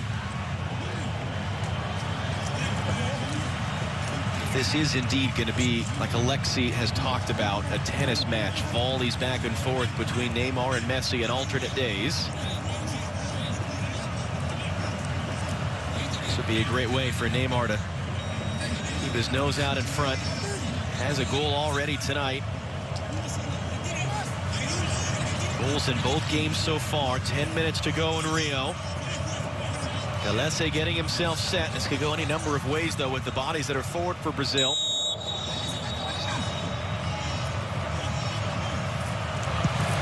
It is Neymar. It is a comfortable second save of the night for Galese, who then gets tripped up at the end of it.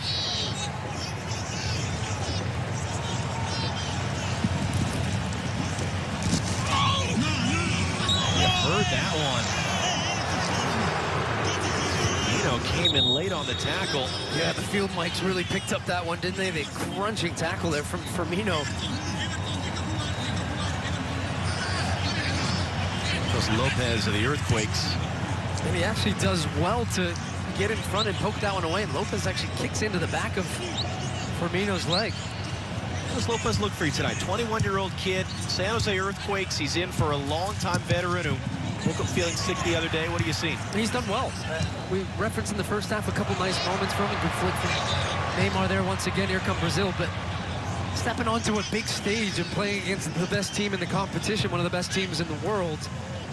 He's looked composed in moments at a position, as you said, that they don't have to get much rotation at that left back spot. Neymar, oh, nutmeg there, oh wow. Able to dance his way through, trying to get past a second. Somehow Neymar's back on the ball. He's having some fun now. He's dancing around now. That was felt the contact, and down he goes. Tavarana's debut had seen enough, and he'll take the yellow. No, I'd take a yellow there, too. If somebody'd been dancing on it, nutmegging 2 or 3 guys, I mean, he was turning on the flare. The jogo bonito, as you said, John. Neymar on full display. We're going to get the Exmo replay of that guaranteed at some point here, but this was, oh my goodness, just a little touch through Tapia's legs. Good night. That is filthy. And then a little roll on Ramos, not for the first time tonight. See you later. Gets the second one back. Who wants some next? Okay, yeah, another little soul roll. Turn back. Little dance again. And then you're like, okay, I've had enough of this. Somebody's coming through to clean him out. There you go. Take that. Well, this is more so the appropriate range for a free kick where he's got a real chance to put this one in the back of the net.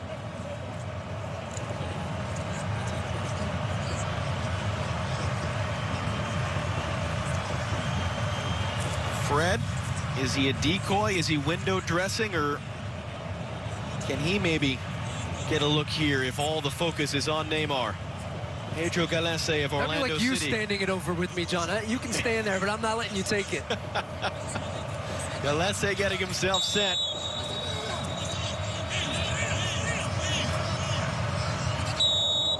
Fred arguing about the wall.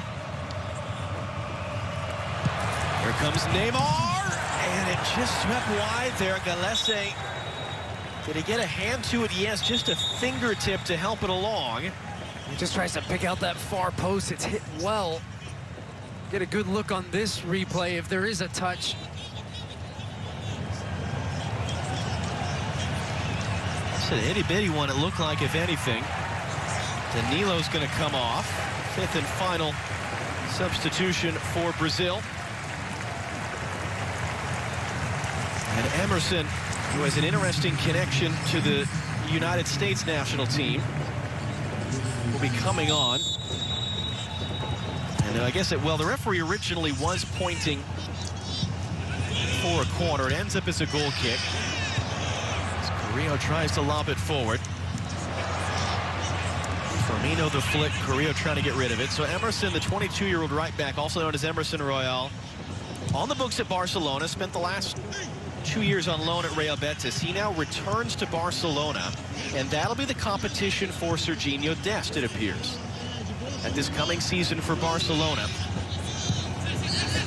And can the United States, again, right or left back Dest, hold his place and keep himself a consistent starter for Barcelona this season? That'll be interesting to watch. Ribeiro trying to play inside. Firmino picks it up. Took a redirection off the pass. Clearance bouncing off of Neymar into the hands of Gallese.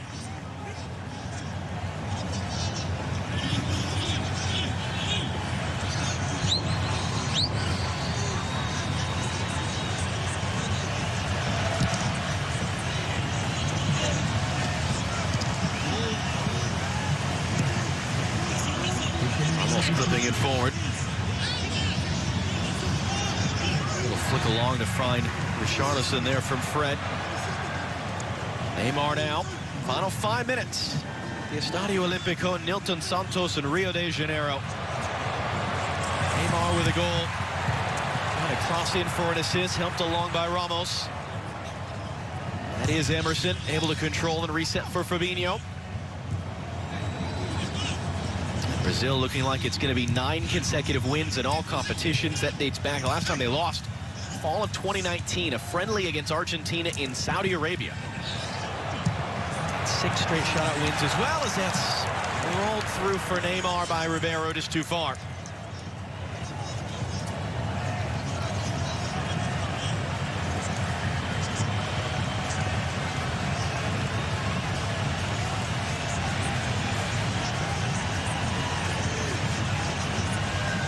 And coming up after the game, Rob Moe and Alexi will break down what we've seen from Neymar, get you set for Messi back on the field tomorrow.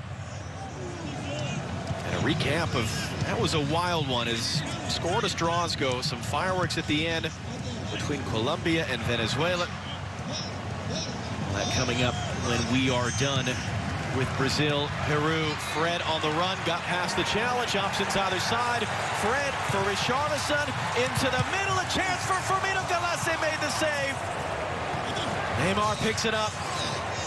Everton Ribeiro waiting for it. Instead, it's going to be for Fabinho. Wouldn't do anything with it, though. Emerson looking to reset. Put the little move on, drew the contact. Free kick coming. That was a good move from Brazil, just turning up that speed, accelerating away. Neymar actually gets tangled up at the top of the screen there with Marcos Lopez. Richarlison just laying that one off for the Firmino, and that one should have been in the back of the net. He's just kind of stretching for it, isn't able to really get his balance and get his feet set to get any type of power on it to take it past Gallese, but a good save from him to come off his line and close down that angle. Third of the night for the man nicknamed El Pulpo, the octopus. It's a great nickname for a goalkeeper. It's Neymar just taking quickly now, clipping it in. Emerson making the run, cut off there by Marcos Lopez. And he'll get rid of it. Peru, who will return to action on Sunday against Colombia. Venezuela, Ecuador is the other game. That'll be live on Fox on Sunday afternoon. In Group B, again, Brazil are idle in the next round of matches. You see how Peru will finish out. Remember those last two, Ecuador, Venezuela. It's those 3 teams, 2 of whom will advance to the knockout stage. So that'll be fascinating to see how they come down the pike. Can Venezuela get some guys back, get some guys healthy? Brazil are off on Sunday. They'll return to action. Big one against Colombia on Wednesday, 8 Eastern. Here in FS1, and they'll finish up against Ecuador live on Fox. That is how Group B will finish out. Neymar, Ribeiro, Neymar once more. Neymar handing off. Richarlison now. Ribeiro stabs it home. There's the third for Brazil. Everton Ribeiro, 32 years of age. First career goal for Brazil.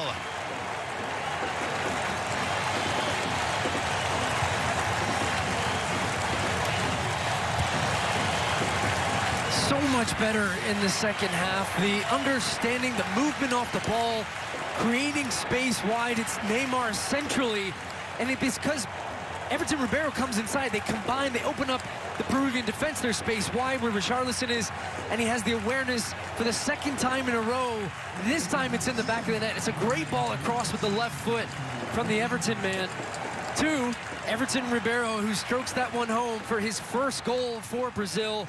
He has had a good impact in this second half, and so Brazil with yet another second half goal for them.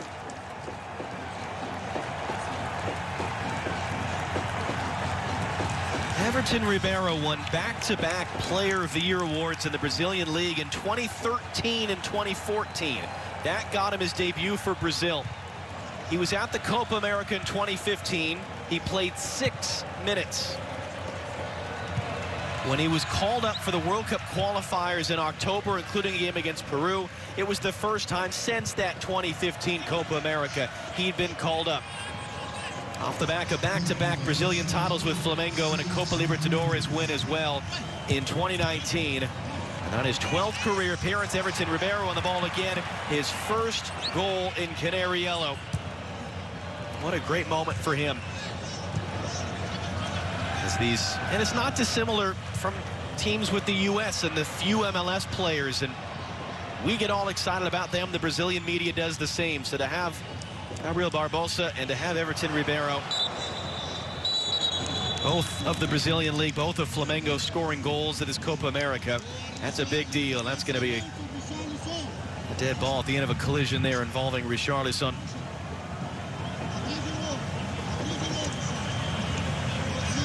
And isn't that interesting, Stu? Both of Brazil's first 2 games sort of drab at the break, 1-0, a pair of subs. Can they shake it up? And they both seem set to end up 3-0. Yeah, in different ways, though. And it's also from a Brazilian team. You think about the changes that Chichi made coming into this game, the halftime substitutions that he made again. And as you said, as he said as well, it is by design. This is a Brazilian team that are so strong and powerful and defensively sound, and yet in the final third when they want to, as we said, go from 10 miles per hour to 100. They can do it in a flash. They can do it in a way that they execute at such a high level. And as slow and methodical and poor at times the first half was, in the second half they've been in complete control outside at one moment off of a set piece. And Neymar, as Peru have started tired, he's found more space, he's been more clinical, and he's really come to life, and we drove it home here in this second half with an impressive display. We will see Uruguay for the first time tomorrow against Argentina. Are Brazil the best looking team so far at this Copa America? Oh yeah, for sure. I mean, Argentina draw with Chile in their first game, Colombia draw with Venezuela so far in the earlier match day. Great little cut-in chance for another. Firmino denied again. Richarlison saved off the line, but a second attempt from the seat of his pants gives Brazil their 4th. It's Richarlison finishing it off. And it's Brazil continuing to make it look like this is going to be their Copa America unless someone somewhere can come and take it from them. No, now it's the samba party, and Neymar involved once again, dropping into a deeper position, and an inch perfect pass. Starts high, drops deep. Ramos comes with him. There's a gap between the center backs, slips it into Firmino. First time, not so much. Second time from the deck, a little scissor kick. You get a great look at that pass. First time around the corner. Galese can do just enough, and then Richarlison able to generate so much power from the ground there. A little scissor kick home. That pass is just exquisite from Neymar, though. What a wonderful ball. Now, Richarlison scored a 90th minute penalty against Peru in the Copa America final 2 years ago. Just the cherry on top of a 3-1 win. Similar kind of situation for him to score his 10th career goal.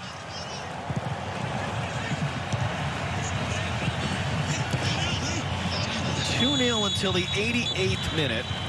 Sounds about right. 2 more late ones for Brazil. Does it flatter them for the performance that they've added 2 on late, or is 4-0 a fair reflection of how this game has been? 3 might have been fair. excessive. The second half, they've just been in complete control, and the difference being their execution in the final third. So 4-0 is certainly deserved. Brazil have been by far and away the best team.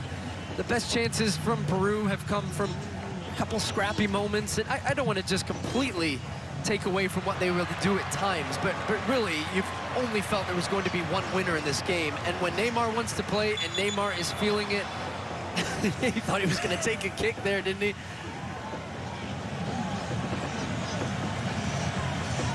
Dominant in different ways, but yet, again, we'll continue to talk about this. Brazil in second halves are just a different beast. 3 goals in this one.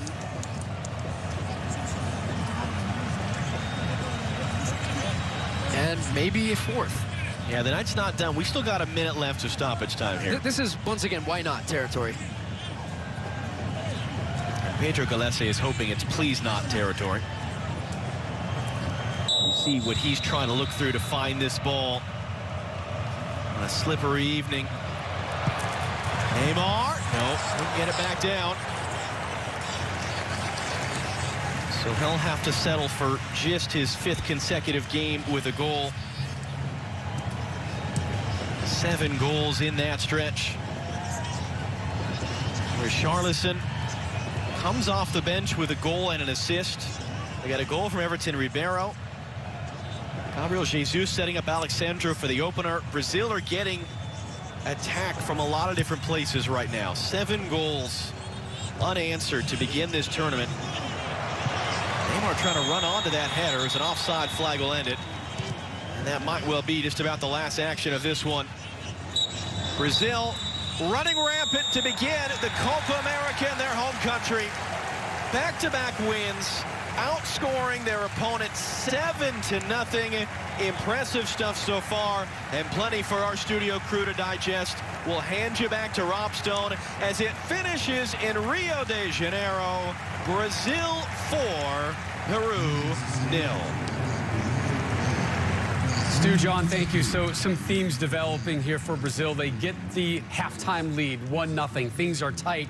And then second half, they're able to just run away with things. They got 2 second-half goals last time out, 3 this time. It's now 6 straight shutout victories, Mo, for this Brazilian team. What's more impressive for you, their defense, the suffocating D, or what Neymar's been able to do these last 2 games? I mean, it's hard to take away from the attack. I mean, what they do in that second half, games traditionally open up a little bit more in second half, but the way Brazil plays, having that ability to just flick that switch up the tempo, Neymar found a lot more space in the second half. He was a lot more impactful. I mean, some of those passes that led to the last 2 goals were just top-notch and high quality, but they're just an electric side going forward, but you can't take anything away from that man and what he brought to the team. Thiago Silva shoring up that back line, and that's another clean sheet for him. Yeah, I think it's the defense that enables them to get to the point where they can then use all the creative opportunities that they have and creative talent that they have up top, waiting for that moment when Neymar can